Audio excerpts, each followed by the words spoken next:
The presenter for Part 3 on high-quality supervision is Dr. Erica Wise, who has given an enormous amount of time and professional expertise to this project. The discussants for this section are Susan Hurt, a licensed psychologist, Christian Morrow, also a licensed psychologist, and two licensed psychological associates, Stacy Jones and Tanya Crockett-Omar. We'll now move on to section 3.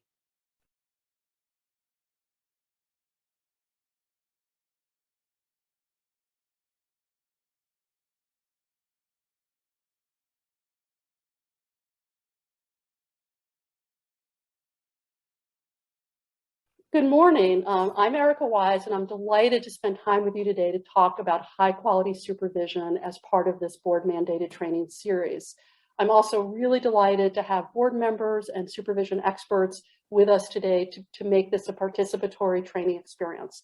I'm going to have them introduce themselves based on the order that I see them on my screen, and then we will proceed with the training. So first, I'd like to introduce Dr. Chris Morrow. Hello, everyone. My name is Chris Morrow. I'm a clinical psychologist and associate professor at Duke University Medical Center. I'm currently the director of the clinical psychology doctoral internship. And for over 20 years, I've been fortunate enough to supervise graduate students, interns, and postdocs, primarily in academic medical centers and training settings. So thank you for having me here today. Thanks, Chris. And next is Dr. Susan Hurt. You're muted. Sorry about that. I'm Susan Hurt. I'm a licensed psychologist and a board member, and I'm here in my office at Central Regional Hospital where I practice as a forensic psychologist. Supervision comes up more for me in my part-time practice when I came from a full-time private practice where I supervise licensed psychological associates and have done some supervision of provisionally licensed psychologists. And I guess I'm learning over the years how rare this is. I actually did have supervision training as part of my doctoral level training. It was at University of Virginia, and I was a clinic TA, so I was frontline supervisor for beginning psychologists, and then my supervisor was training me in principles and practices of supervision. And yeah, and I had no idea that that is apparently somewhat a little bit rare. But anyway, yep, that's me. Thank you, Susan. And next is Ms. Tanya Crockett. Yes, I'm Tanya. I'm Tanya Crockett-Omar. I am a licensed psychological associate, LPA. I've been in practice for about 18 years, and I have definitely utilized over the time supervision. I've had supervision the entire time, and I still have my same supervisor. So I've enjoyed the process, and I'm excited to be a part of this learning phase for the board. I'm also a board member. Thank you. And Ms. Stacy McDonald-Jones. Hi, I'm Stacy McDonald-Jones. I'm a licensed psychological associate and have been working for over 26 years. So I certainly have over 26 years of receiving supervision as an LPA. I'm a board member, and I provide administrative supervision to clinicians in my work at Broughton Hospital. Great, thank you. So we're going to go ahead and get started. The presentation today will be a mix of me covering some of the concepts that I teach, that I taught for many years in a fourth-year doctoral program seminar on clinical supervision, but also a chance to discuss some of the concepts with our expert participants, and also we'll look at a couple of challenging vignettes during the course of the time. So I am a licensed psychologist also, and I've spent my career in both academic and practice settings, primarily at UNC Chapel Hill. And in contrast to what Susan Hurt mentioned, I will acknowledge up front that most of what I learned about supervision was not learned in graduate school or internship. The APA accreditation standards do now require, in a developmentally graded way, teaching and learning about methods and models of supervision, but that was definitely not the case when I trained. And for me, learning about supervision as a competency has been like taking a language course after you have lived in a country where the language is spoken. It has given constructs to better understand experiences that I had recognized but never articulated. As is the case in learning theories of psychotherapy, I believe that understanding basic supervision theory and constructs can really meaningfully improve the quality of supervision.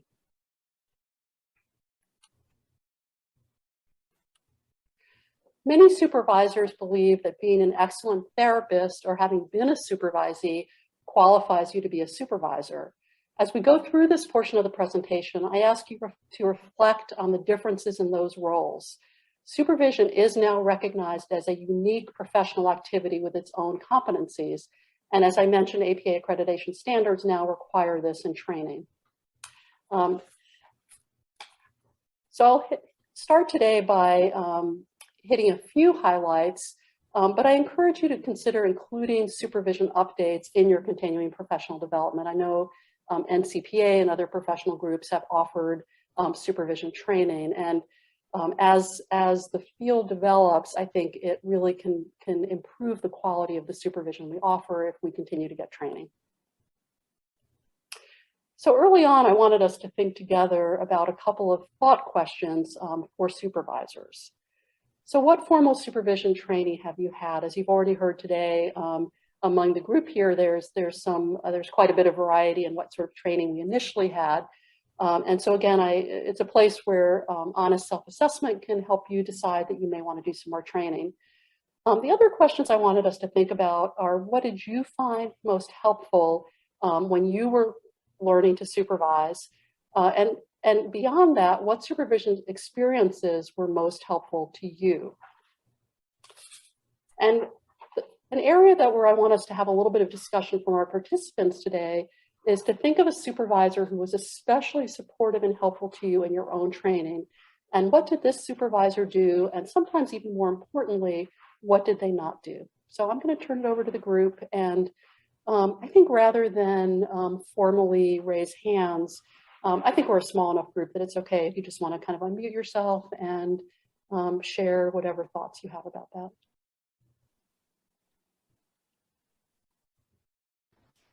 Hey, Erica, this is Stacy Jones, and I was thinking a lot about this question. I have been so fortunate to have great supervisors in my career, and when I reflect back on some of the aspects that were particularly helpful to me,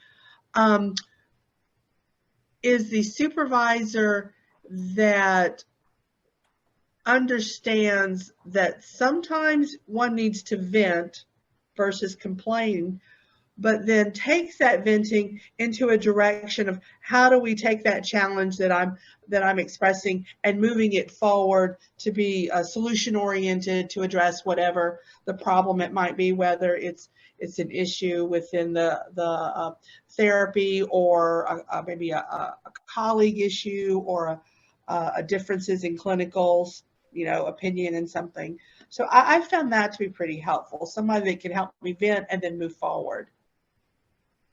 I really love that, and something we'll be talking about a little bit later, and maybe we can kind of flesh that out together, is thinking about the importance of the therapeutic alliance and sort of what makes it feel safe enough to do that, where you have a level of trust in your supervisor that you can talk honestly about, the stresses and strains you're experiencing, which I think just about every clinical setting or organization is gonna have some of those, and they definitely impact our ability to provide good service, which of course is what this is all about. Any other comments on this question? I also agree with Stacy. I have always enjoyed this part of supervision where you can take in the clinical issues that you have and the resources that the supervisor is able to provide. Those have been so helpful for me over the years with developing different toolkits. So I think that's super helpful to have a supervisor that is knowledgeable and able to share and add to, your repertoire of information. Great, thank you. Mm-hmm. Chris or Susan? Yeah, I can add that I think echoing some of the previous comments, having that foundation that sort of parallels the therapeutic relationship, one that's trust is the foundation, and one where you can feel vulnerable to be able to share things that you're struggling with. And having that supervisor, meet many roles. I will say I've been very fortunate, again, working in training settings to watch people supervise and then have people watch me as a supervisee. So like getting that direct feedback, whether it's video, audio, or, I think being able to give direct feedback on how you're doing, or being able to do that as a supervisor, is invaluable as well. Thank you. Erica, I will add one other thing as I think about the not to do. A supervisor who is, for lack of a better word, conflict avoidant. I find that's not been helpful, that they've been, the reluctance maybe to confront a situation, maybe confront me in a situation because they don't want to hurt my feelings, maybe. I find that's not very helpful.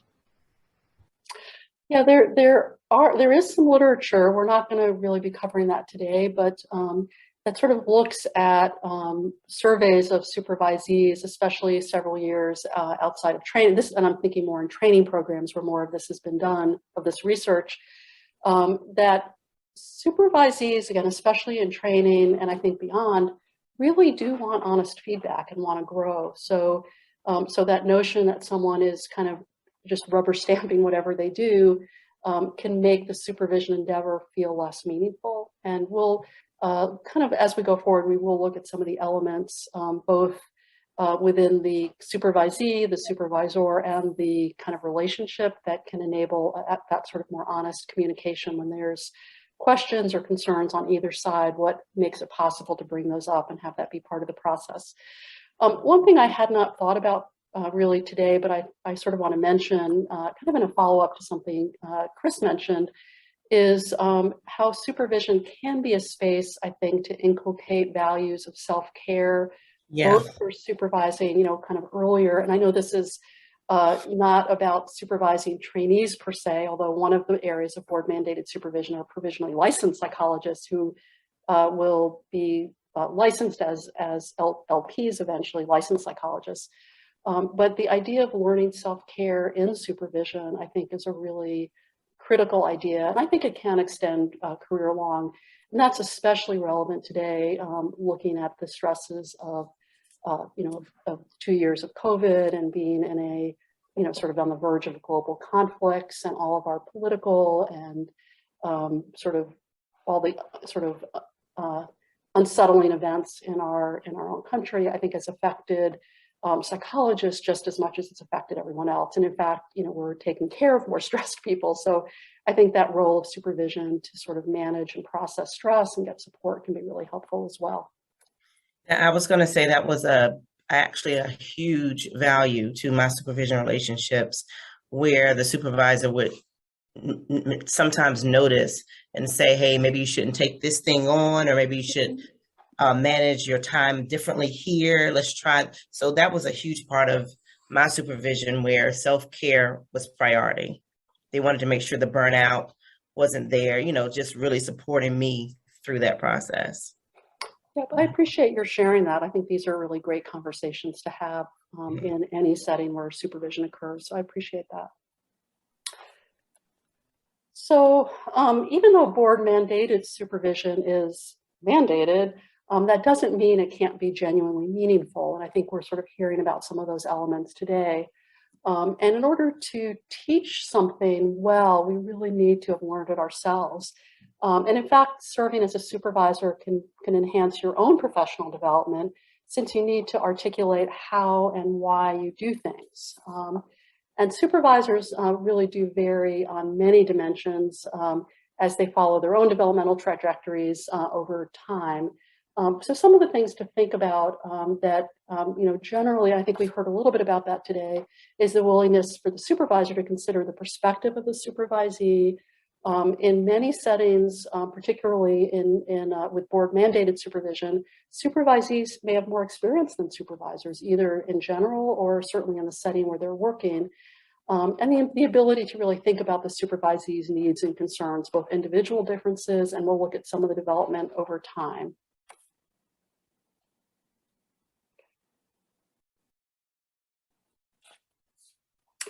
So as a very basic definition, so why do we have supervision? And some of the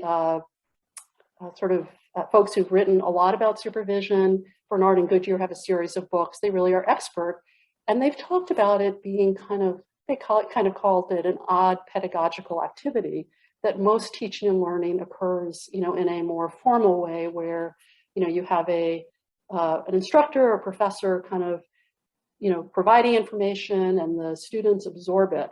And supervision is a much more interactive kind of process, and it's one-on-one. And I think, as already has been brought up, it has a lot of parallels to the clinical situation itself. So it is sort of interesting to think about what is supervision really and what purposes does it serve. I think the three that Bernard and Goodyear suggest kind of cover the range, and they also do get to, I think, where some of the stresses and strains can be in the role. So obviously one goal is to enhance professional functioning of the supervisee, to monitor the quality of the professional services, and in some settings and in some circumstances, gatekeeping for the board and the profession. So obviously supervision evaluations are part of anyone getting licensed, and for LPAs with the requirement for ongoing supervision, the yearly reports are part of, intended to be a quality control for the public.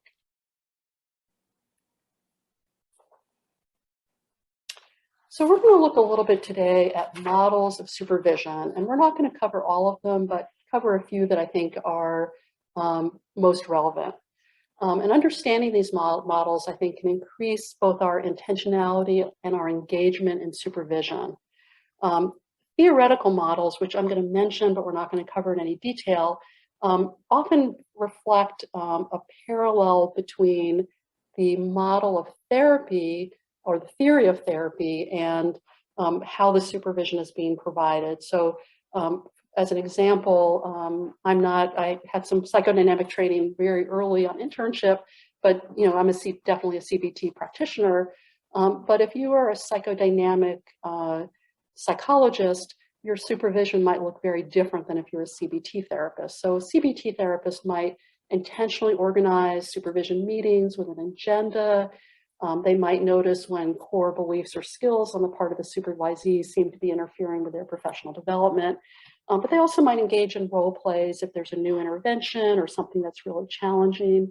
And also, for CBT therapists, tend to adhere to session start and stop times, and we'll also just look at sort of anything that a supervisee might be wanting to work on. You would could bring it into the supervision and really work on it very intentionally. So it's kind of skills-based, but also rooted in a CBT model.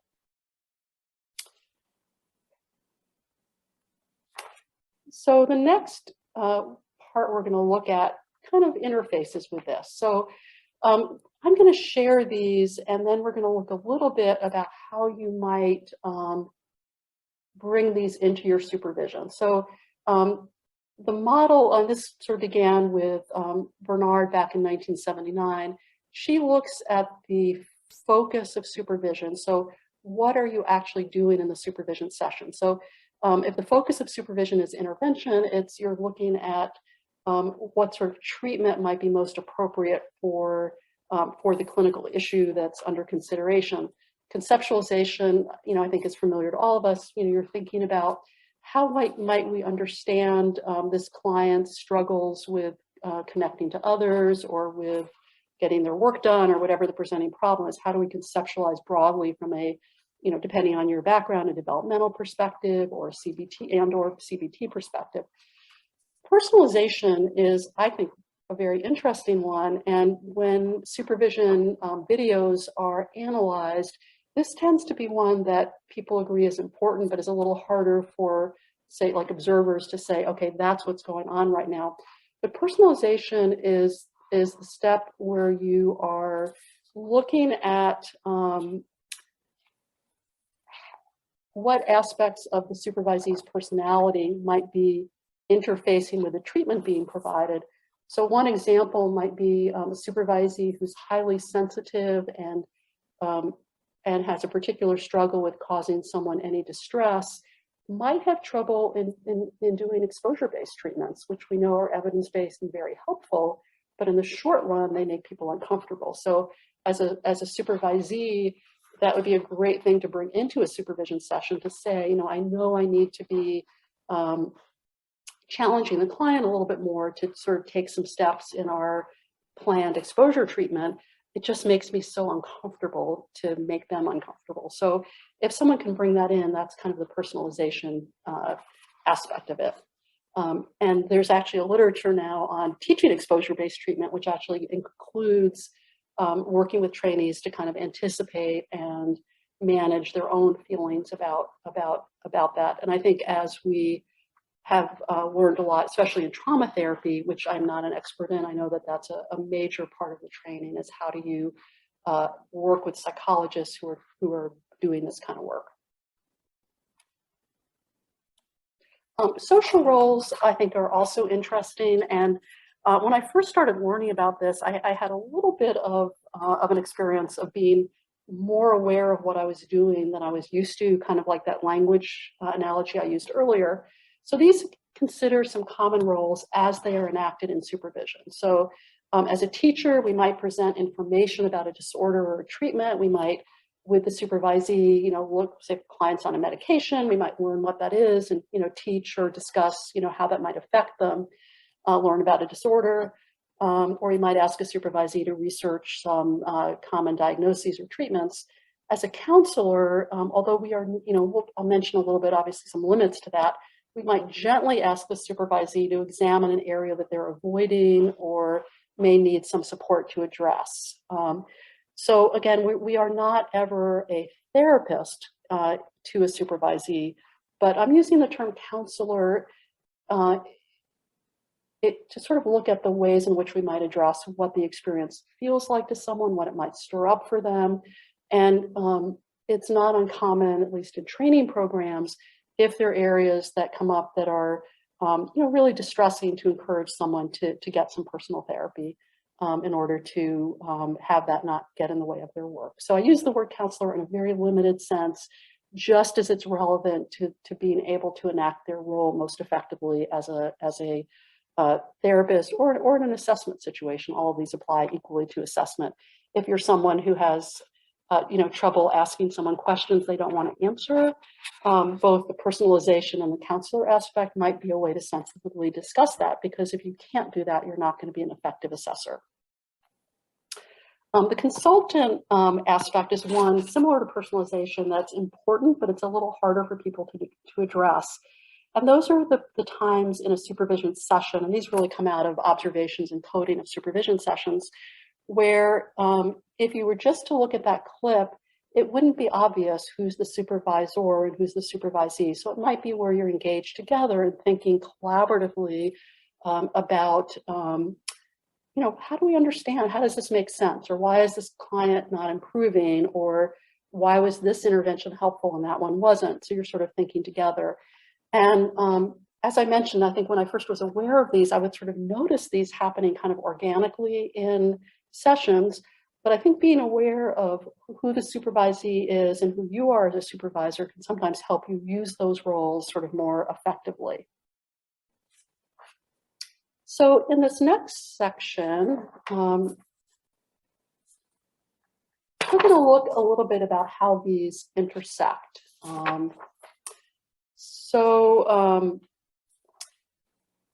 Each of these, obviously, there's kind of a matrix. And since we're together, I'm really delighted that we can have a chance to kind of look at this together.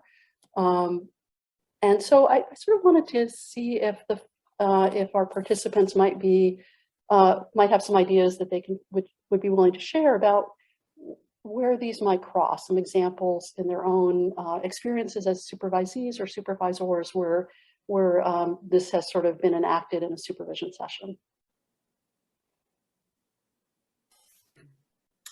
Thanks, Erica. I think this is a really nice model. And I think a first step for supervisors is to really just be mindful of the roles that they may take. And also just which ones are more comfortable. I think there's some research to support, and if you're a CBT therapist, you may prefer the teacher role in supervision that focuses on teaching a certain level of skills and intervention. Sometimes I find the easiest role is to be more of a consultant, where you're talking about conceptualization, and it's more collaborative and it feels more equal, and you're trying to figure things out together. But as Stacy said, that can sometimes be a little bit maybe conflict avoidant, where there are times where you do need to take a more therapist counselor role and address personalization, which I think are the two that are the hardest, but can often be most important. And the one example that I also do a lot of exposure therapy for anxiety. So Erica's example was spot on. Something that's been helpful for me is whenever I do get into the therapist counselor role is to sort of give a little heads up to your supervisee. I'd like to ask you about how you're feeling about this patient. And the reason why is because I don't want to be your therapist, but I think it might be impacting the work that you're doing with your client. And I think it can be really important for us to explore that. And, are you willing to do that? And so a little bit of an informed consent when you're going into that kind of role, and the purpose and reason for why you're doing it, I think can be incredibly helpful. So those are just some comments of how I've been mindful and have found the model to be helpful. And I think it's important to try to be flexible for yourself as supervisor, but also to meet the supervisee where they might need the most help as well.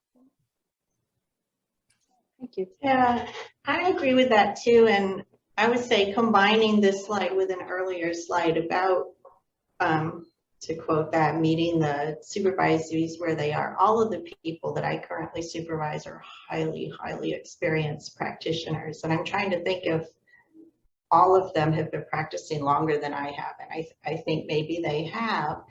And I would say that we spend almost all of our time if I put an X on here, it would be the consultant conceptualization box, just almost all of the time. And usually what happens in our supervision sessions, and also I was just thinking the sessions are different among supervisees, and I think the tone and pace and how we do it comes from them as well. It probably should.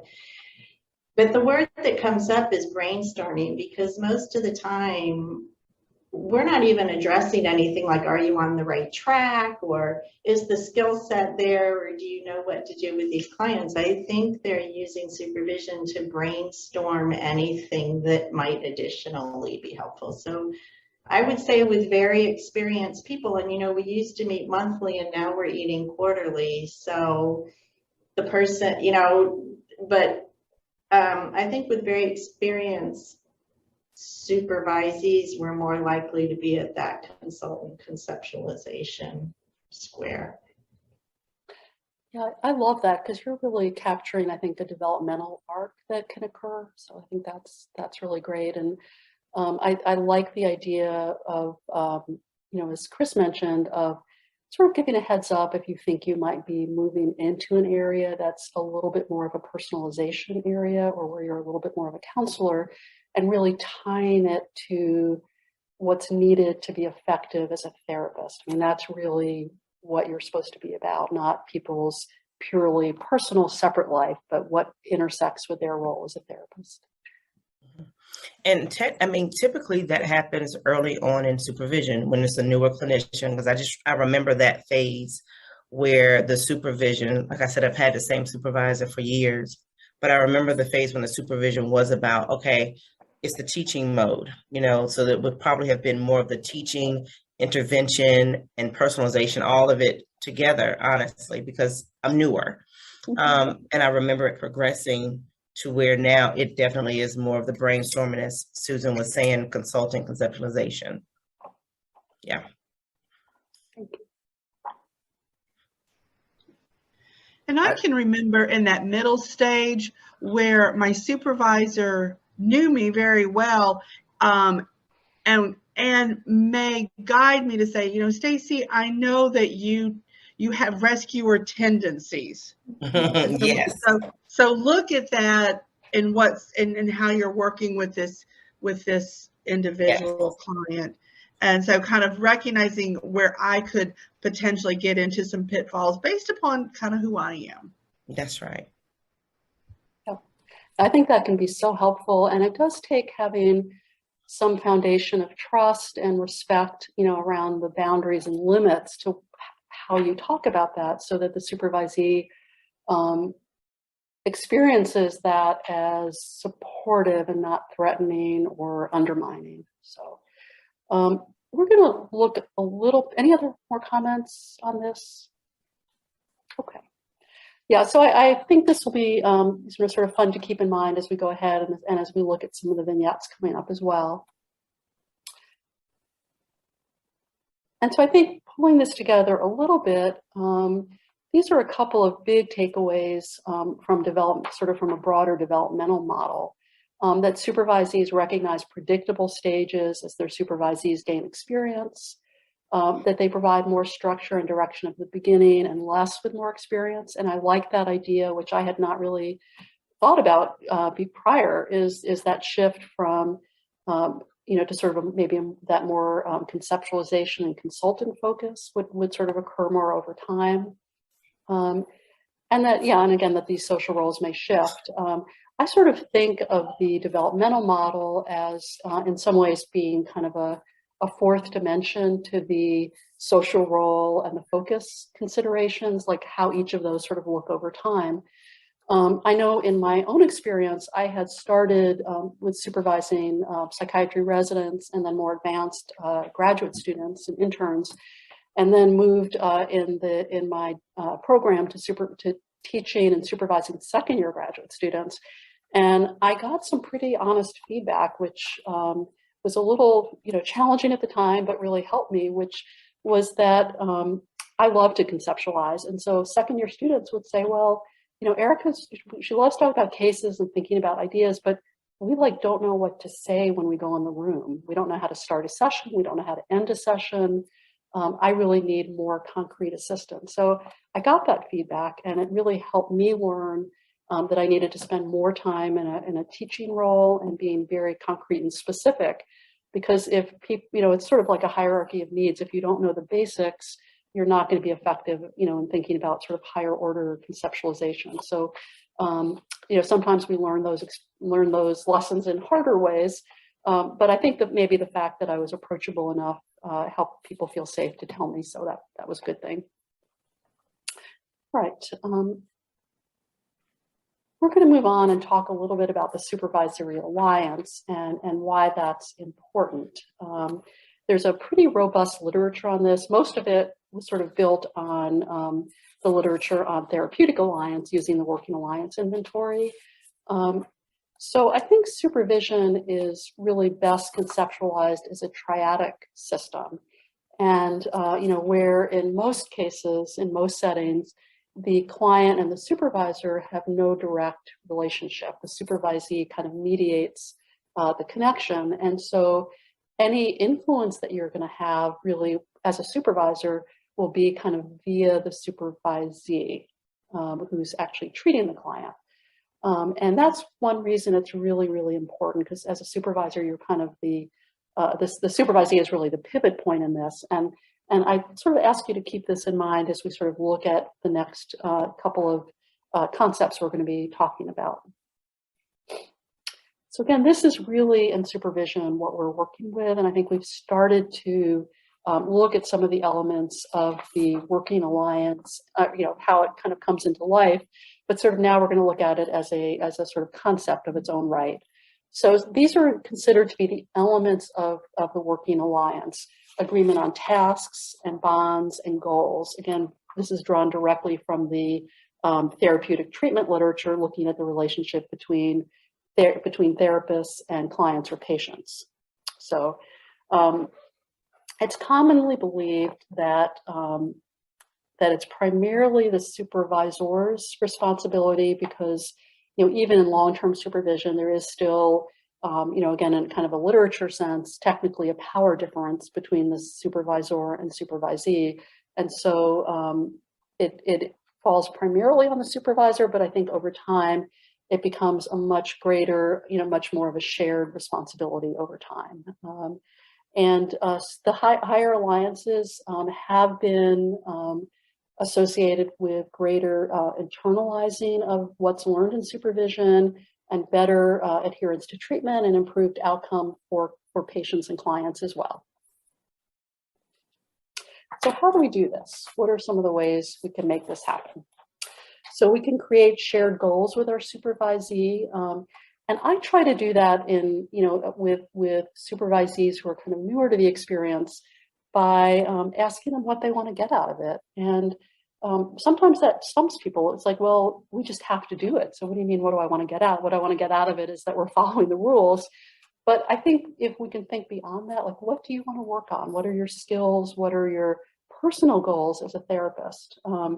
And I hope that all of us as professionals always have these, but I think in supervision, it's a really helpful place to articulate that and use that. So, for example, I think we've, sort of talked a little bit about maybe using in practice around how to kind of set limits, how to be really effective and take care of yourself. I know earlier in training, therapists may have a lot of difficulty with knowing that they can set limits. They might take on doing a lot of work if there's something that needs to be like resources to check on, that it can really be better sometimes for clients to do some of that and be more empowering. But if you're someone who likes to take everything on yourself, you may need some gentle reminder to kind of stand back. Some of the other, that to sort of clarify structure and process of supervision can really help so people know what they're doing and what's expected. Discussing mutual expectations, what do we each bring to this? It's not required per se in North Carolina, but it has become more common to have a supervision contract. And I don't mean the one that gets notarized and submitted to the board, but more of a contract around like, I will come on time and I will bring up the issues that are important to me, and sort of like more of a contract about how the supervision will occur and whose roles and responsibilities and what they are. Inviting questions and feedback, and also openly discussing evaluations and ratings. I think the comments that several people have made about being conflict averse, if there is something that a supervisor or supervisee is concerned about, it can be really hard to bring that up, but I also think that's the best way to try to improve the relationship. Any comments on any of this material before we move on?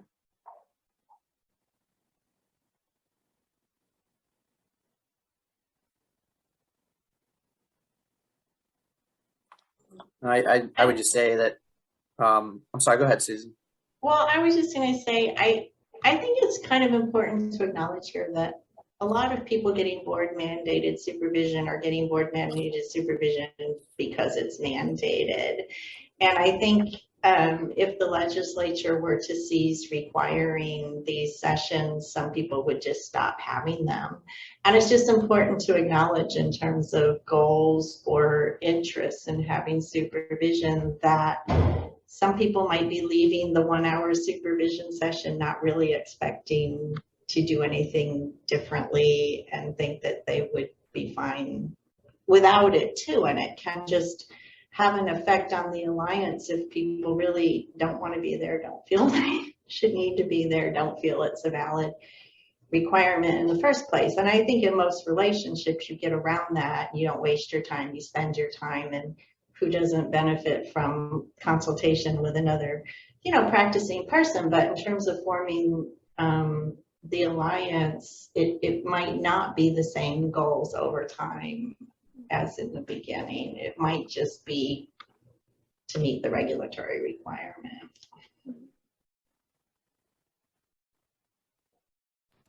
I was going to say that as a supervisee, all of this provides an environment of safety. to discuss whatever needs to be discussed, even those things that might be uncomfortable, or where I know my supervisor and I might have a somewhat different opinion or approach.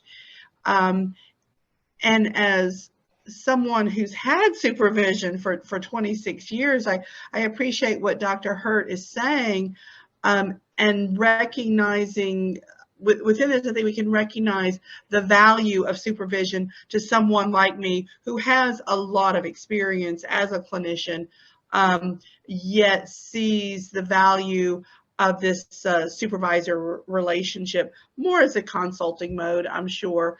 But every once in a while, certainly something comes up, and I'm glad to have someone there that in essence is helping me to catch my back, you know.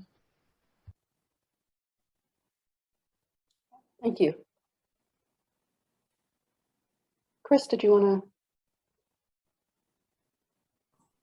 I was just going to add that I think a supervision contract is a nice way to sort of articulate the expectations from both ways, and just also have some nice logistical accountability of like, here's how to reach me, here's when we're going to meet, here's you know, how we're gonna do that, just to provide some of that structure for some of the tasks that you're going to be doing. Yeah, and I think, you know, I'm glad, you know, that we're bringing up also, you know, some of the, that there is a the challenge in board mandated supervision, and I think pulling all of that together is right now there is a clear requirement, and I think as supervisees, particularly LPAs who are very experienced, given the current context, it is required. So how to make that useful? And I see that as a bit of its own dialectic that we can, you know, maybe recognize and even directly talk about how that may, you know, feel professionally frustrating. At the same time, that doesn't mean that it can't be beneficial. And in fact, I think the field is moving really strongly towards recognizing the idea of sort of lifelong peer consultation and a more communitarian sort of ethic, which is something that, you know, kind of outside of this topic, I'm personally very interested in. That professional isolation is a tremendous risk factor for ethical and legal problems. And so in some ways, the current structure of mandated supervision may not be the way it will look going into the future. But I think as psychologists, if we're not embedded and don't have routine ways that we discuss and process cases, I think it's likely that we're not engaging in best practice, and I think it's going to be something increasingly expected of us in the future. So, you know, so I see that as that may be how things sort of eventually move forward. But I appreciate people's honesty about how that, you know, the kind of current situation and the stresses and strains. And so some of the benefits here, and I think these people have already addressed these, so it's just to kind of underline this, that when there is a strong alliance, the supervisees will tend to be more honest about areas of concern. They'll address negative experiences that have occurred. I've occasionally had supervisees say, I really didn't like when you said that, or that really wasn't helpful, or I asked a question and you've talked about everything but what I asked, and now we're at the end and that's frustrating. There is a burgeoning research that raising multicultural issues is more possible when you have a good alliance. As I mentioned, more likely to follow treatment plans and connect better with their clients. So lots of important benefits.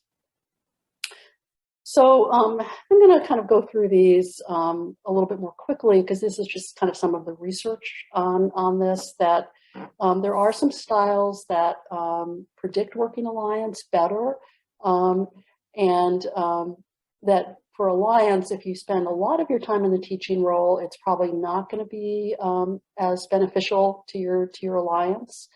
That power can be positively related to the working alliance as long as it's used benevolently, and that trainees really appreciate self-disclosure. And I think it supports the working alliance, but that it has to be developmentally appropriate.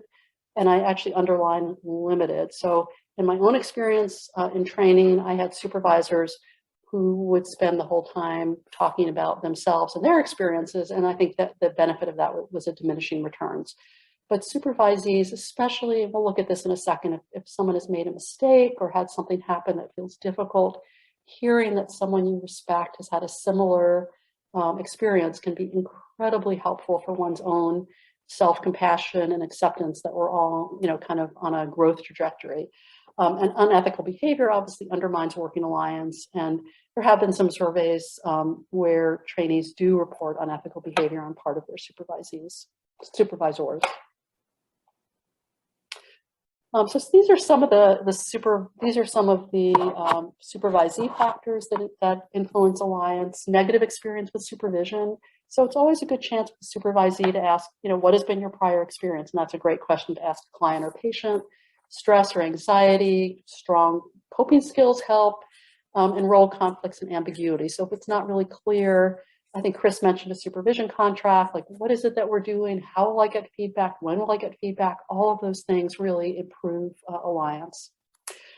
Power can be sort of viewed pejoratively, especially in relation to mutuality and unconditional positive regard. But it really should be clearly stated and used to benefit and support learning. Some of the positive qualities related to perception of power, expertness. In social psychology, they consider attractiveness to be perceived similarity in values and trustworthy, and then cultural considerations. So the ability to talk about cultural differences and sort of where we're located in an intersectionality sort of way on various cultural dimensions. And we'll look at that a little bit more.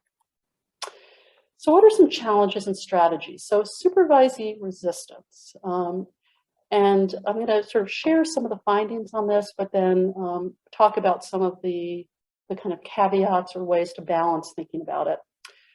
So early supervisees, and in terms of board mandated supervision, it's typically going to be applicants, provisionally licensed psychologists, and I apologize for the acronym, early career psychologists, early career LPAs are going to usually be early supervisees who may withhold information. It may be because they're intentionally withholding it, or they may just not know what's most important, and there may be a lack of follow-through on recommendations.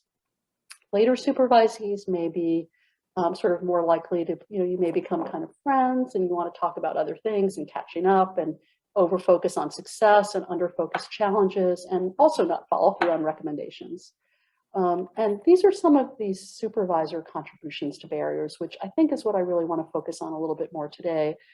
So I think as a supervisor, we may have a lack of clarity in what we are recommending. And sometimes it's because we're not communicating clearly, and sometimes it's because we're not sure. And I think it's helpful to let a supervisee know when we're not sure, and even think together and maybe model how we can get more information. Let's say, thinking about the exposure sort of paradigm, you run into some sort of difficulty and things are not working. I think it's okay to model, I don't really know, let's talk to someone who has more expertise in this and get some input. As supervisors, we may not follow through on past discussions, and we'll talk a little bit about how to help that be less likely to happen. We may also have had a stressful day and we just sort of want to chat with somebody who we like and catch up on things.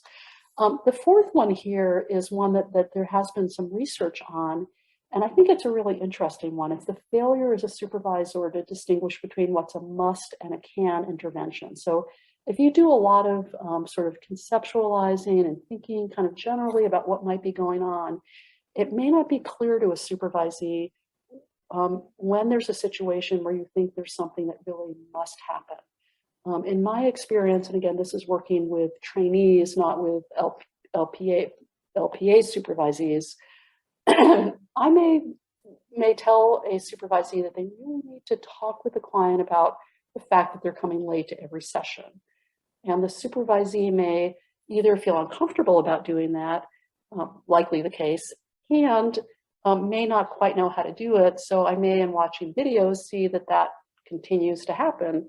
And then having the discussion, say, no, this has to be discussed, and how can we do that?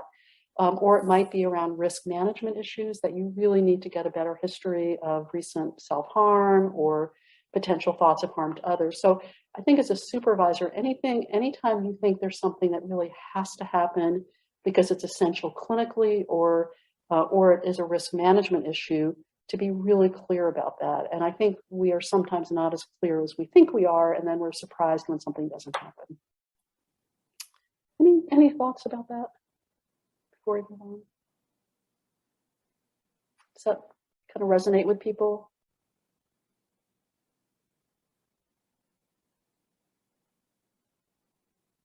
I think it's just very interesting, the context in which we might learn supervision, which might be and now it's a required profession-wide competency in graduate school and internship, versus then how is it practiced? And this is why it's nice, the diversity in the panel, in terms of like, you know, I'm in a training setting, and you know, Tanya and Stacey are in practice setting, and Susan has been, you know, supervising folks with 20 years plus experience. And there's definitely like a different context in like how a must versus can.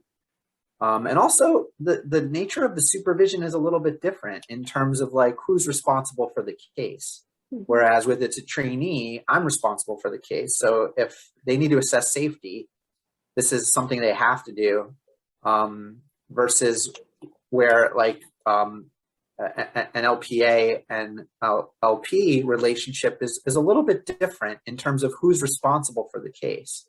And so I do think it's very interesting to understand those contexts as we think about how the literature of supervision is written, and then also how it's practiced in reality in our state. And I'm learning as I'm listening to this talk, and enjoying and appreciating the differences there.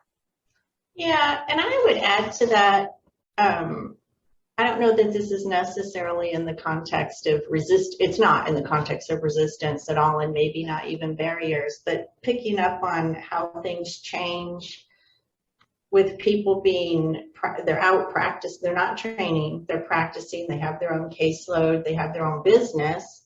And some of the issues that come up are not about individual clients. Like where I was practicing, our LME broke up and set the requirement for the need for new contracts for Medicaid-based care. That comes up in supervision, like how is that going to go? What are we going to do? Caseload issues, or sometimes the supervisee is considering a new contract with an agency, and the supervisor has had that kind of contract before. That can come up in supervision. So the practice-based supervision is not always case consultation. I mean, it's wide open.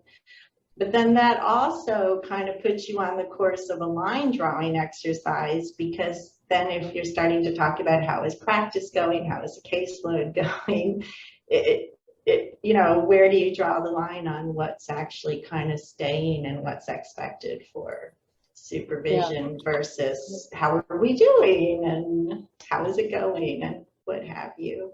But it's a broader base to start, yeah.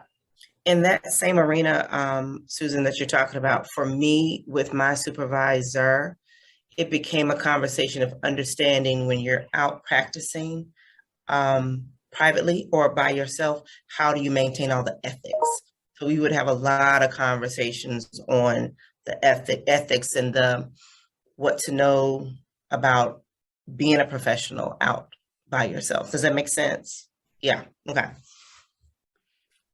Yeah, so especially with a much more experienced supervisee, there may be very few sort of must interventions that a supervisor would make. And I also hear some of the conversations may shift to thinking about sort of more meta or agency level issues, like what allows you to practice in a kind of in the most ethical and effective sort of way, given the constraints of, you know, complex situations that you're in. So yeah, that's great. All right. So we'll look at this kind of briefly, because these are some ideas from where most of the literature is on trainees, but how we might at least think about this with earlier, with provisionally licensed psychologists and LPAs who are less experienced. So looking at some of the impacts of anxiety about supervision and how it can affect engagement and learning and performance.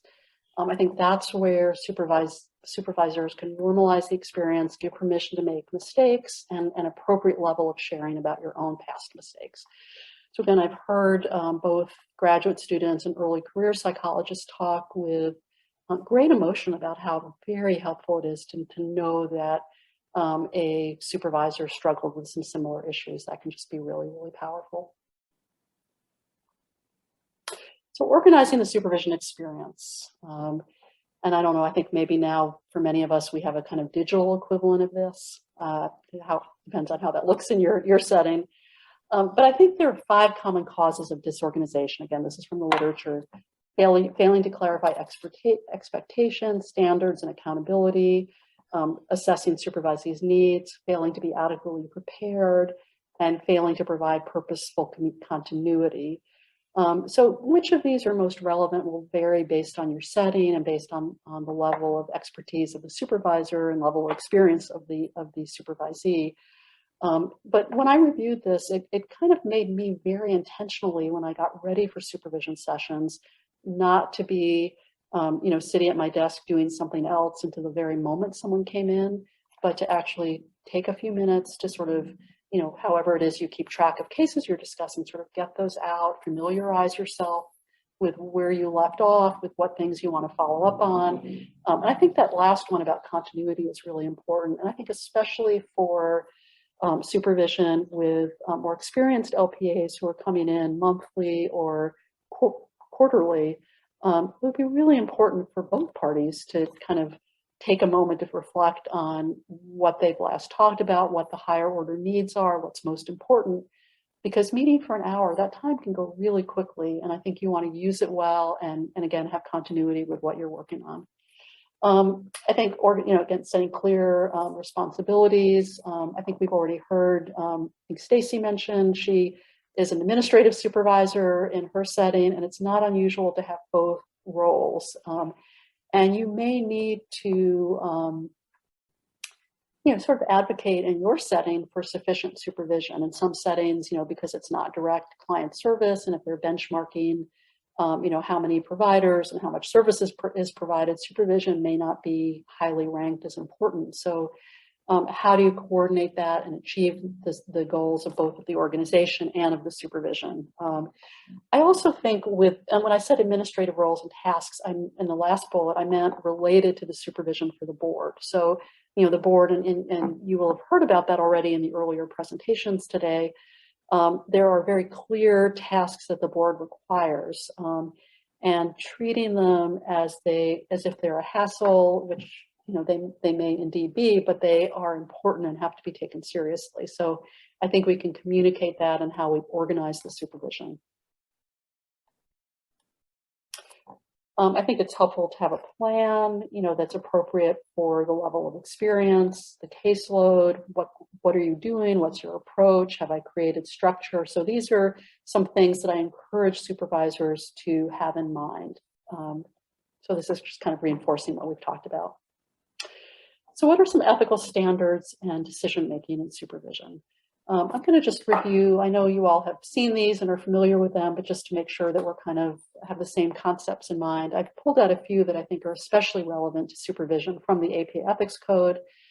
And as a reminder, and these are kind of our sources of guidance.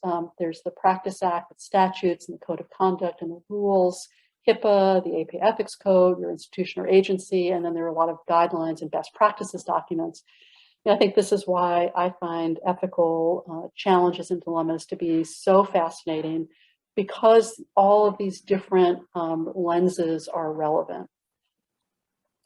And as a reminder, the current APA Ethics Code, which is currently under revision, but if you're in North Carolina, even if you're not an APA member, it is incorporated by reference into the North Carolina Psychology Practice Act.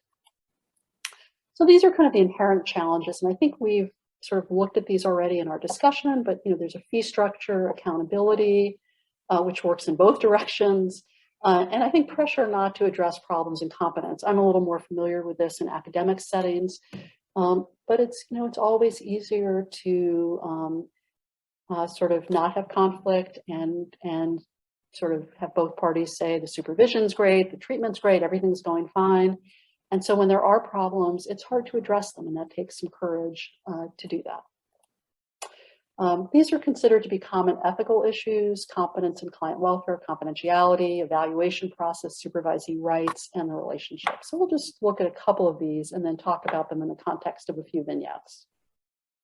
Perfect. Let me ask a question about that slide. I just wanted to ask a quick question about confidentiality as an ethical issue in supervision, because my mind went in two directions when I saw that. And one was, if the supervisor learns confidential information and then discloses it, obvious, just don't do that. Like, that's kind of easy and ordinary. But is there an issue of breaching confidentiality between the supervisee and supervisor in supervision? Because I was wondering if there are, like in the literature, does a supervisee have limits on what they can disclose without breaching confidentiality in supervision? Because I'm not sure. Yeah, like, what is the issue of confidentiality in the context of supervision? Like, how are people having ethical problems with that?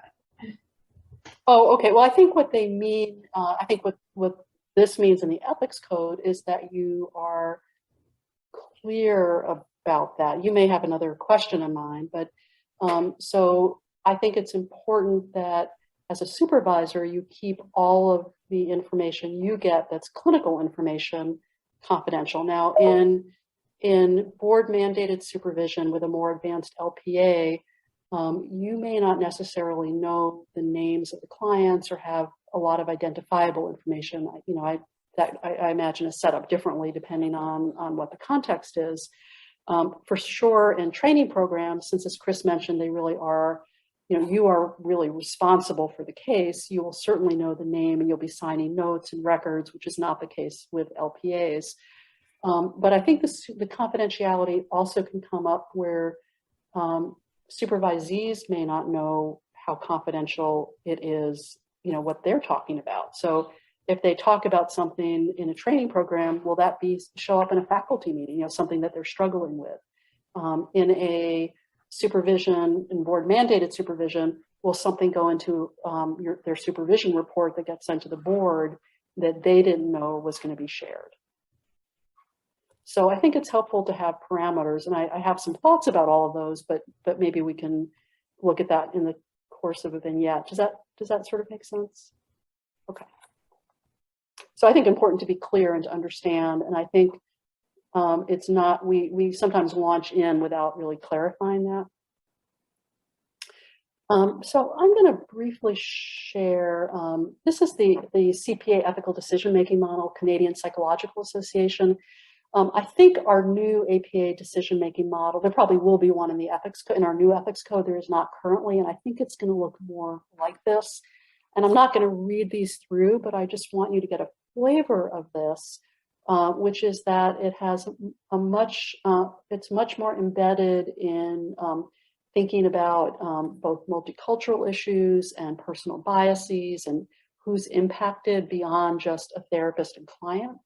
So I think what we're going to see is a much broader contextual sort of ethical decision-making model coming forward. And this is not all there is. Then these are the last few aspects of it. What I will focus on a little bit as you're looking at these is number 9, which is when there is a consequence that causes harm, this ethics code actually enjoins psychologists to prevent future occurrences. So if there's something that happens out of an ethical dilemma that you think causes harm, maybe a requirement to release information or something that disadvantages someone who is say in a vulnerable role, that you would actually be asked to prevent that happening in the future. So that's a pretty high level of ethical decision-making. So we just look at a couple of the most relevant standards and then get to our first vignette. So Under boundary of competence, it reminds us that we provide services, teach, conduct research, etc., only within areas of competence based on our training and our professional experience, etc. And so it just reminded us to think about that.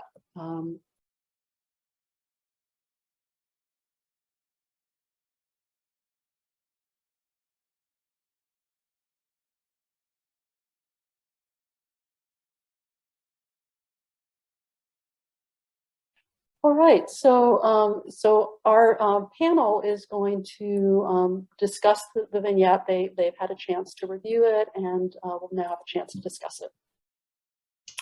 Yeah, so this vignette raised issues for me kind of coming from maybe different directions. And one, I would say from a practical perspective, if we're supervising experienced LPAs or people in broad-based private practice, they will be doing things that we don't do. Like, for example, supervisees can be trained in highly specialized measures that we don't use.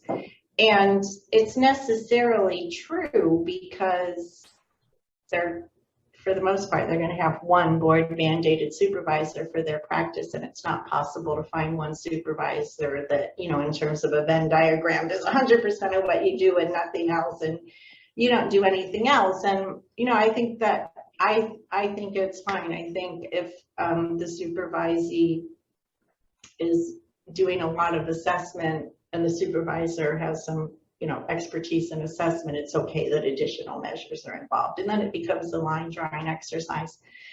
From the other side, you know, what is raised for me is that, I mean, we know from our general ethics code and standards of practice and our general approach that if you are going to branch out into a whole new area of practice, you need, like it says, continuing education, and you need peer consultation pretty much at the level of mentoring, and especially with high conflict custody cases, so highly specialized, so complex. But I would also say that if Dr. A could be the best expert in the state in high conflict custody cases, but if you're meeting, you know, a high conflict custody case can take, say, 3 to 6 months maybe. So if you're meeting for 1 hour in 3 months and 1 hour in 6 months, that is not going to meet the requirements of what you need for your mentoring and supervision anyway. So it's just really, it's kind of problematic from that point of view too. And it doesn't really say what else Miss B is doing. She's had continuing education. It doesn't say if she has a mentor in that field that's in addition. I just don't think board mandated supervision meets the requirements of this type of expansion of your practice, even if the board mandated supervisor is the type of expert you're looking for. It's not going to be enough.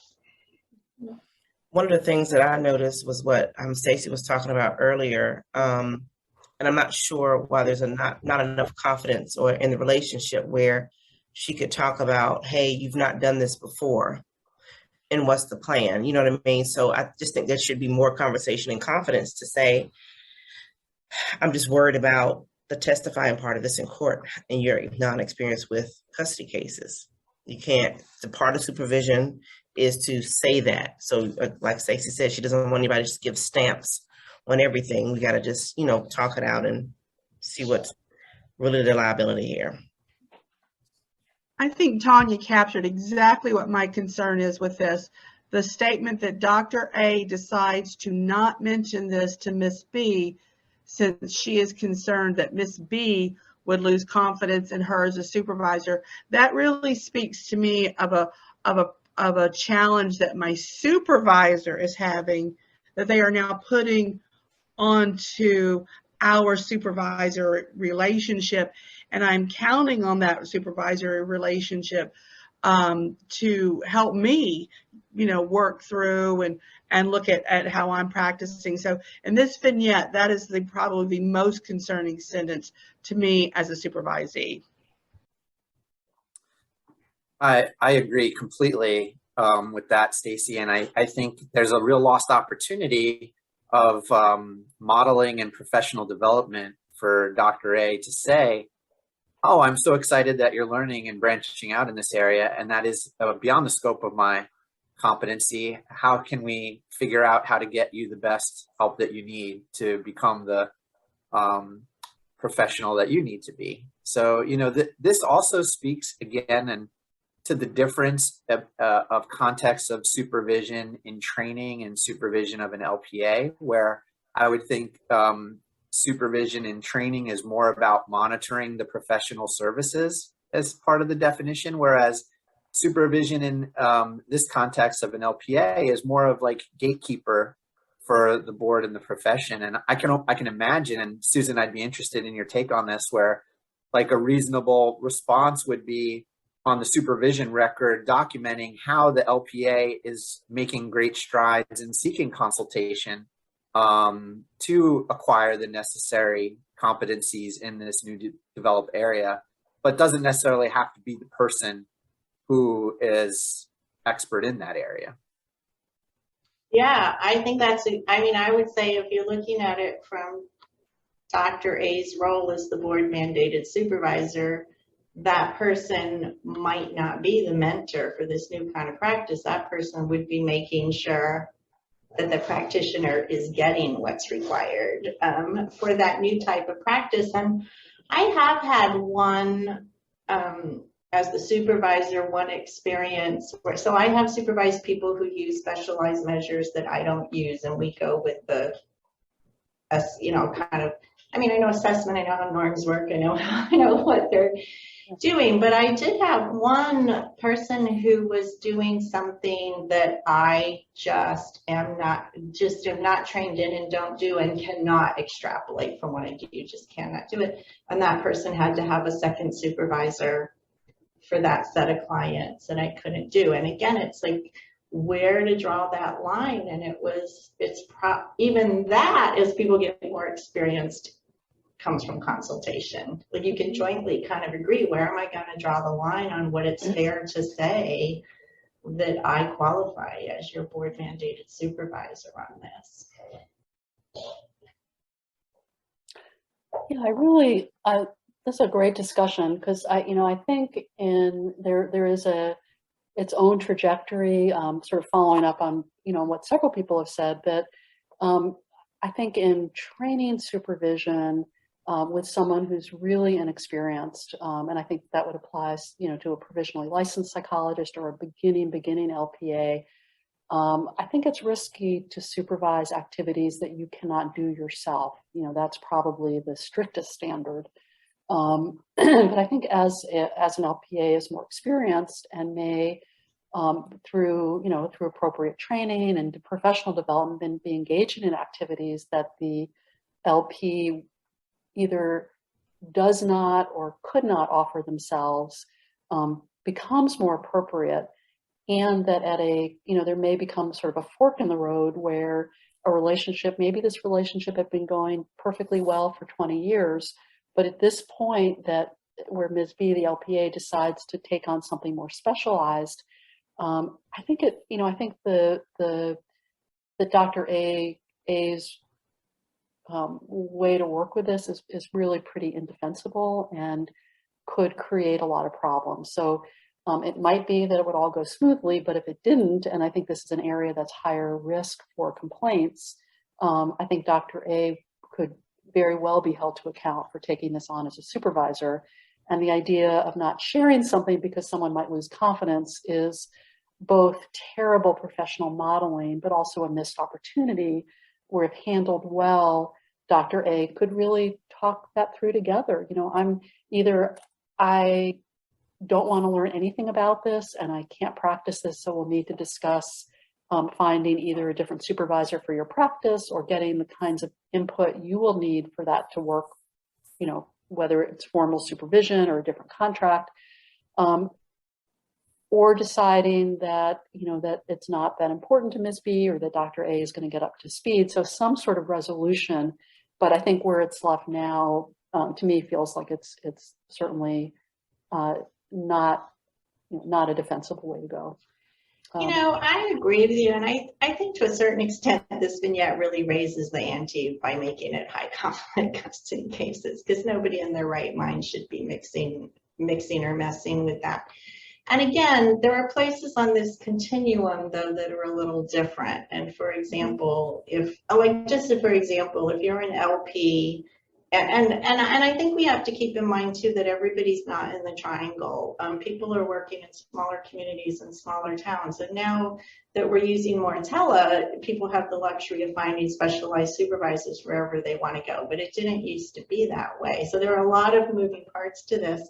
But just as a kind of same issue, but not high conflict custody cases. So if you have an LP who has a child assessment practice, expert in child psychopathology, expert in child assessment, whatever, and then they're supervising someone who works in a school setting, and the school setting advocates different measures than the one the private practitioner uses. Can you go ahead and be the board mandated supervisor for that? And I think you could argue yes, because that's not high conflict custody cases for somebody who doesn't work in high conflict custody. You know, it's a whole continuum, because there are, among the moving parts, there are practical demands that Ms. B, she might want to take on part of her practice where 10 hours a week are child custody, but the other 30 hours a week might be something that the person who does child custody doesn't do. And then another 10 hours might be something that neither of them do, and it's just not going to work. She's going to have board mandated supervision with somebody who's the best fit possible, and get on with it. So I think, you know, a knowledge of the board rules and also a willingness to be honest and upfront about both our areas of expertise and our limits is at least a foundation for having a conversation. So yeah, so I think, and I certainly agree, you all picked up right away on the area to be most concerned about, because if we're not honest about our competence, then we can't even really have these conversations in a meaningful way. So thank you.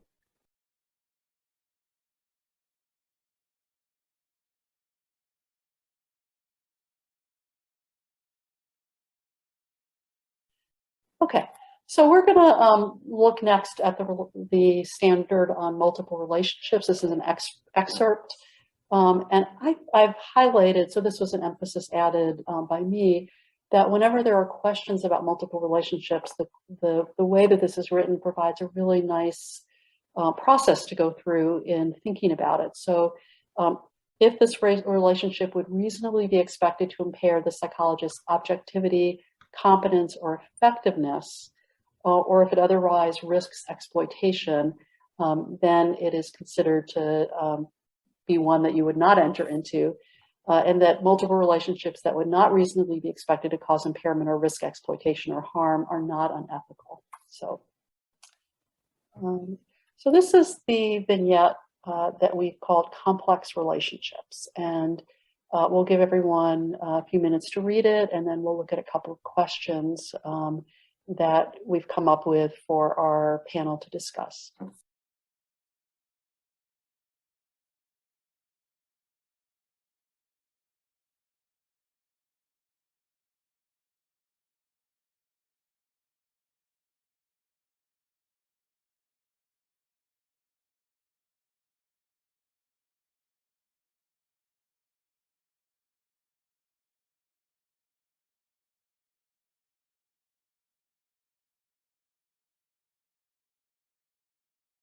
You know, I think this vignette actually sort of goes back to Susan's question regarding confidentiality.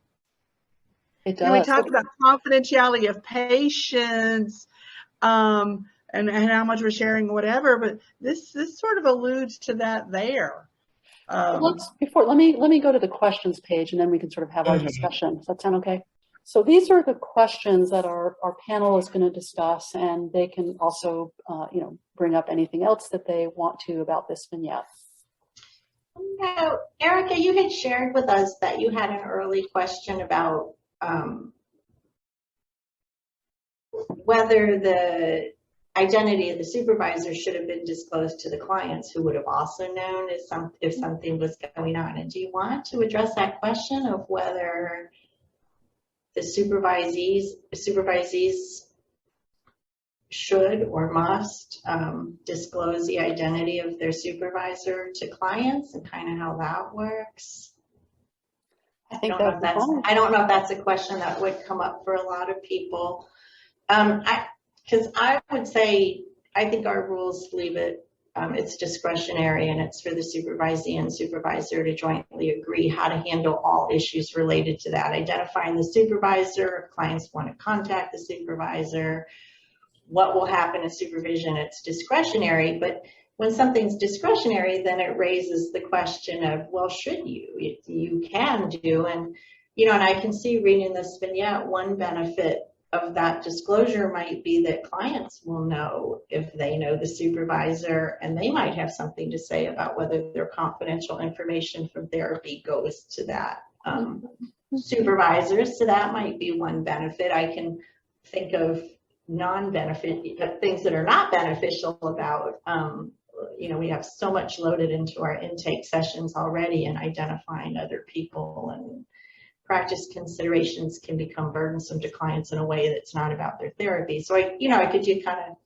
of pros and cons, but the problem in this vignette would have been prevented by the clients knowing where their confidential information was going from the get-go. Right. But is there a reason why they had to have the specifics revealed? Because it could have just been a couple that they're counseling on versus being that clear and specific on their name, where they work. I would not do that, especially in a community where we're all in the same place. But that might become an issue if there was ever anything, I don't know, if there was ever a case of some type, then you would then have to know the supervisor. Yeah.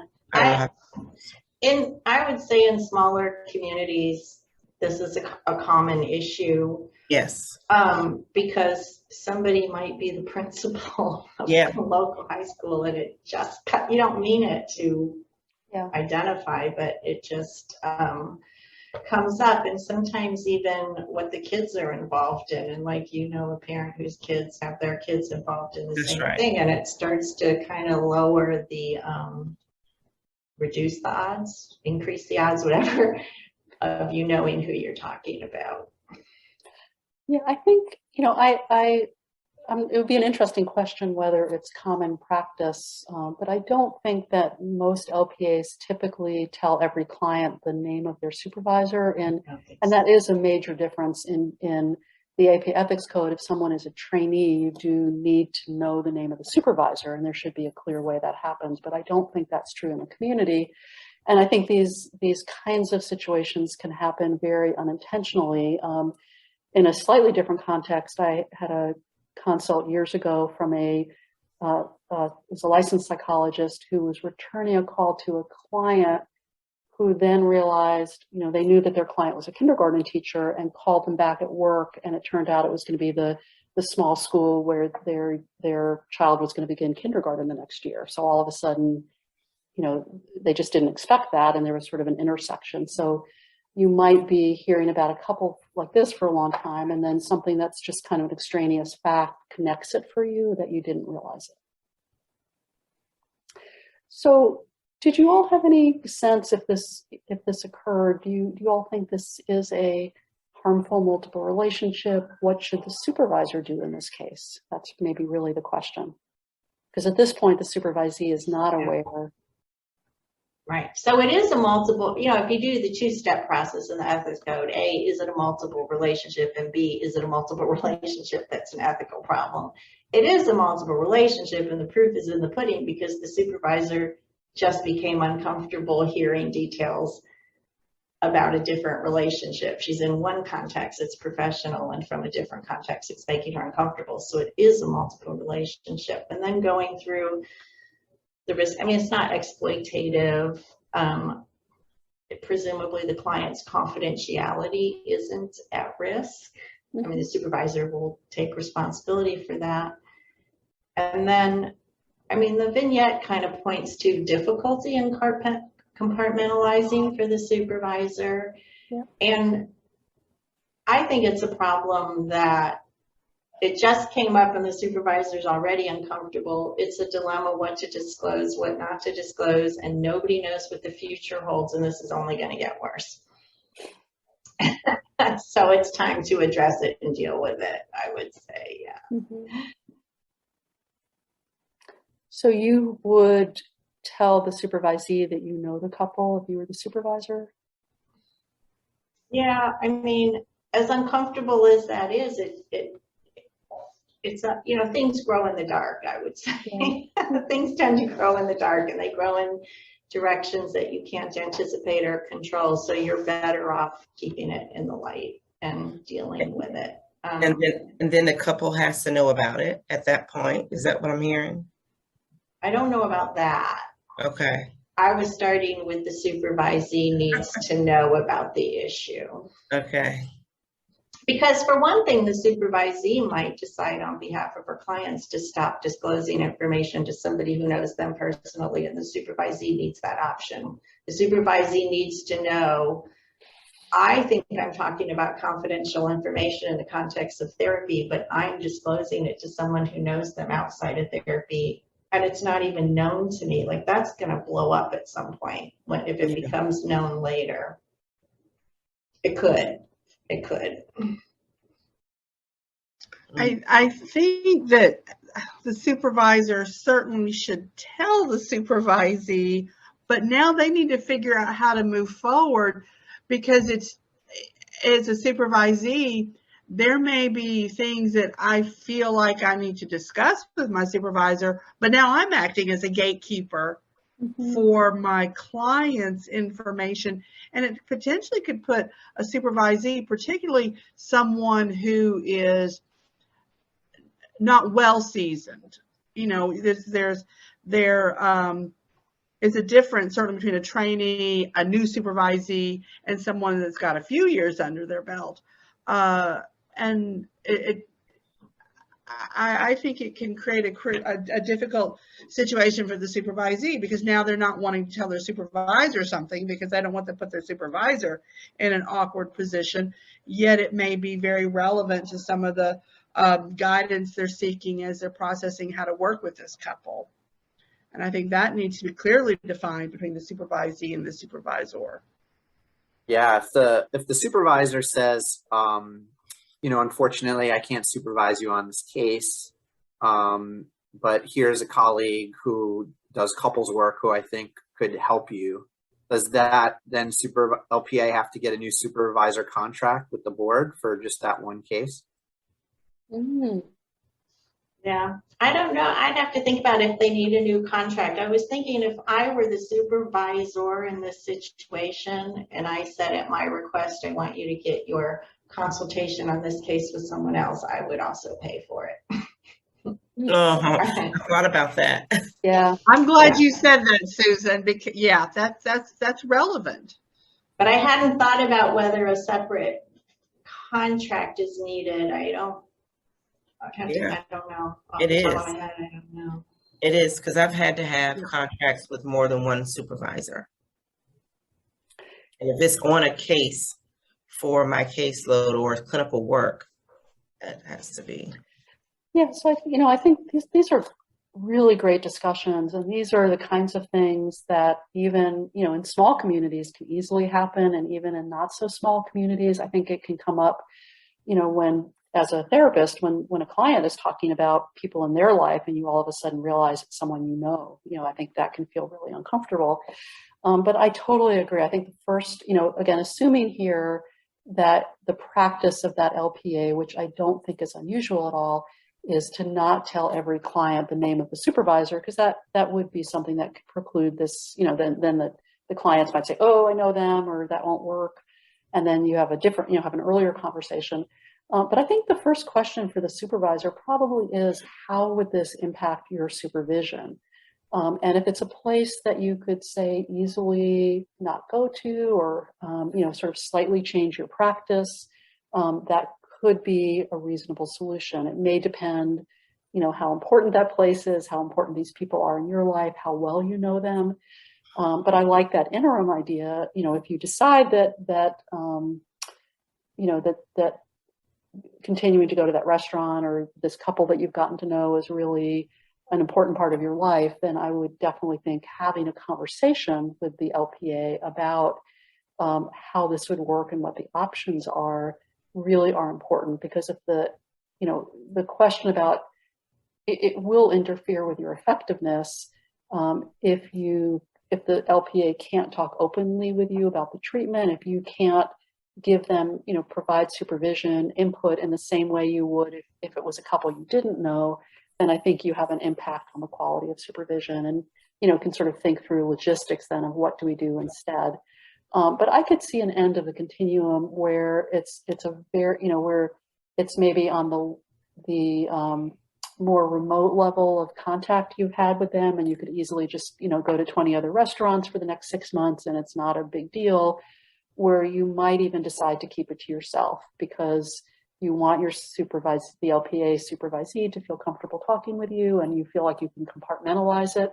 But I can easily see where that could get, easily could get awkward or get uncomfortable. And I like Susan's comment about the light of day. I mean, I would probably think carefully about keeping it to myself and how that could go wrong unless it was a more remote connection and I could easily just not be involved with them anymore. Yeah, I think, sorry, Erica, Go ahead. Your first comment was, I think you mentioned, like, think of the supervisory relationship. And I would argue, like, maybe the first thought should be like, what's in the best interest of the client?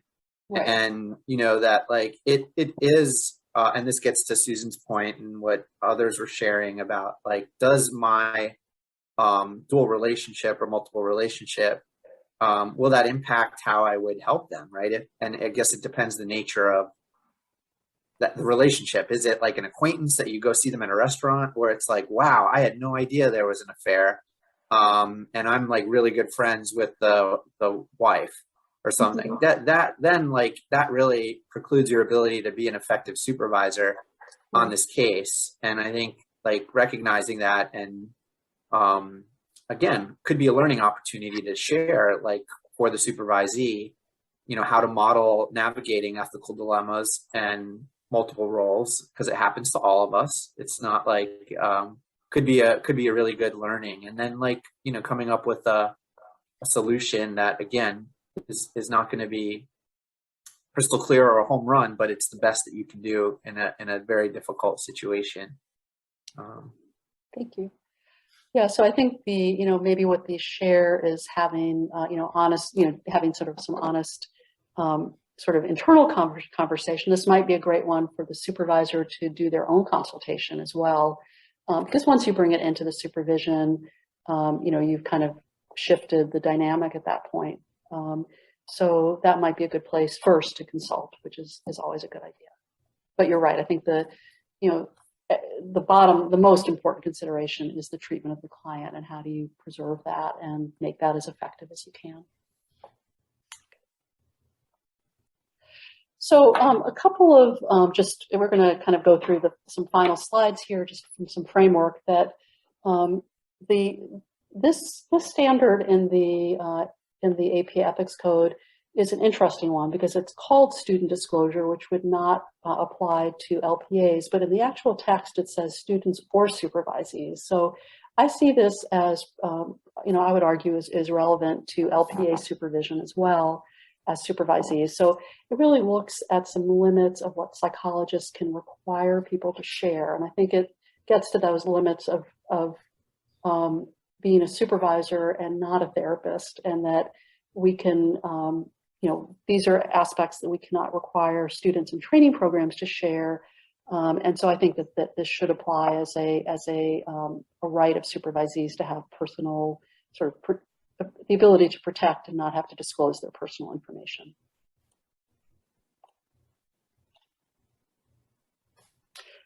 As we mentioned, and this is just what it looks like in the ethics code, that in academic and supervisory relationships, we have timely and specific processes, and we evaluate actual performance. So some of this is built into the board paperwork, but I think the second one of evaluating actual performance gets closer to what people have brought up about being that sometimes conflict aversion can make it difficult to give honest feedback.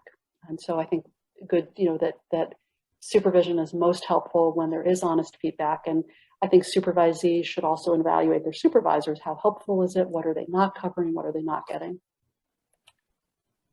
And these are, I think, supervisee rights to competence and awareness of limits of supervisors.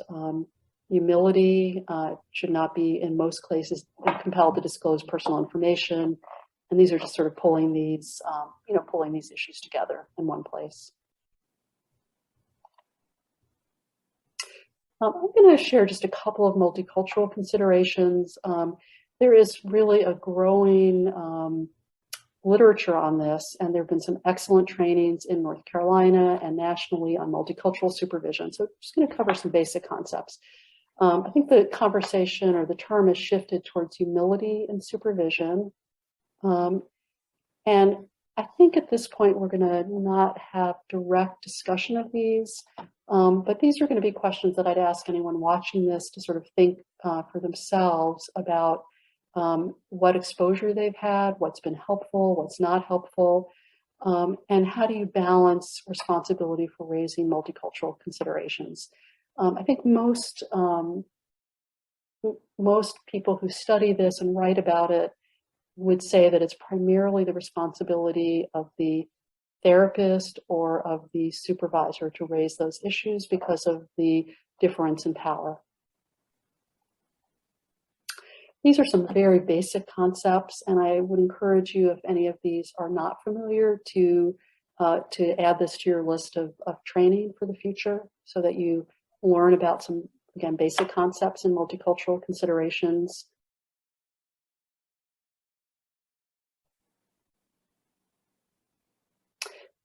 And I know that the term microaggressions has become, much more widely disseminated. I'm just going to share a couple of thoughts about this. But I think as we think about as the path, the term has actually shifted from pipeline into psychology, but people are thinking more about pathways into psychology, of encouraging more diverse individuals in our field in order to better serve the public.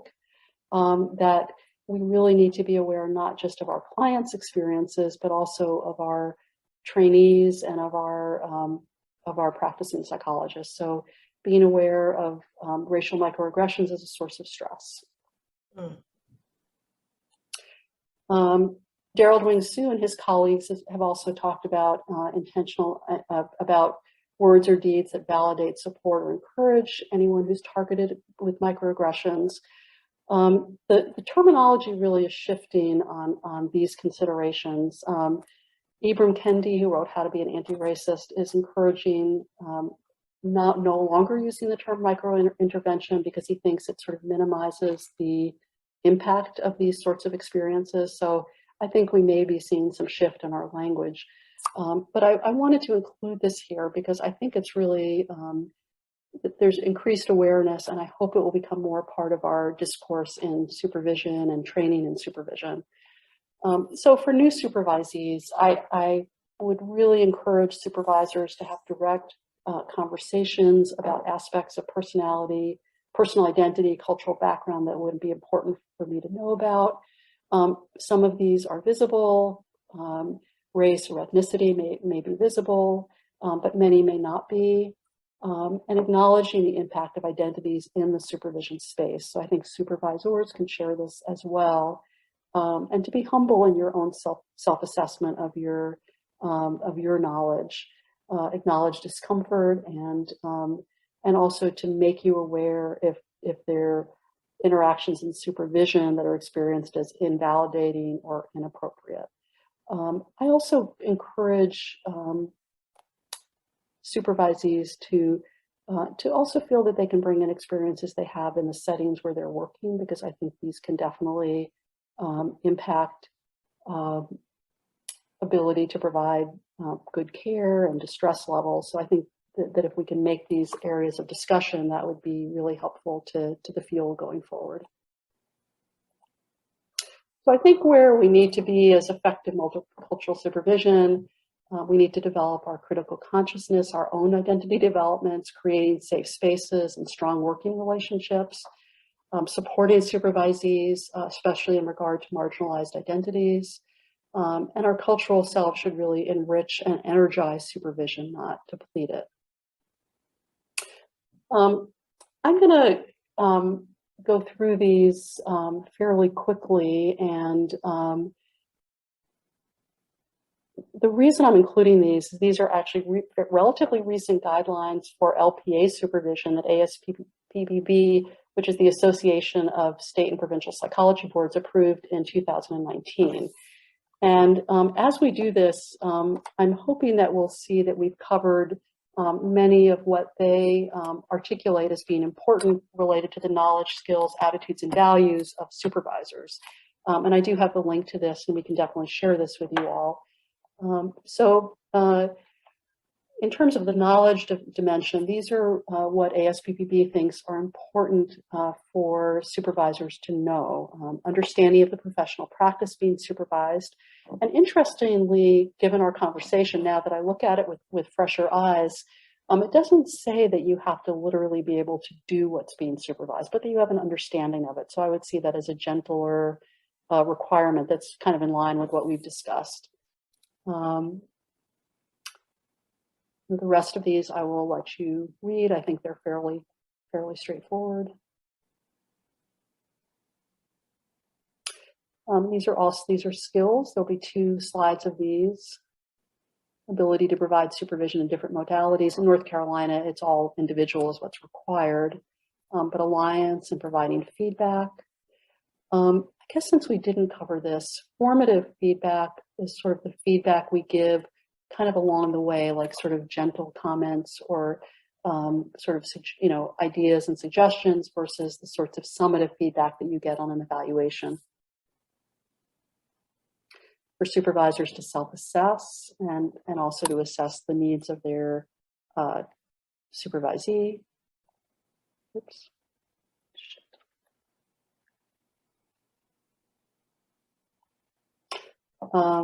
Being able to elicit feedback, teaching and didactics, knowing when to seek consultation, flexibility.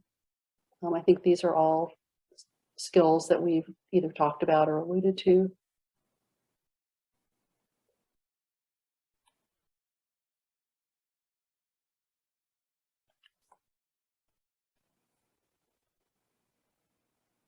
And I'll let you take a minute to read these.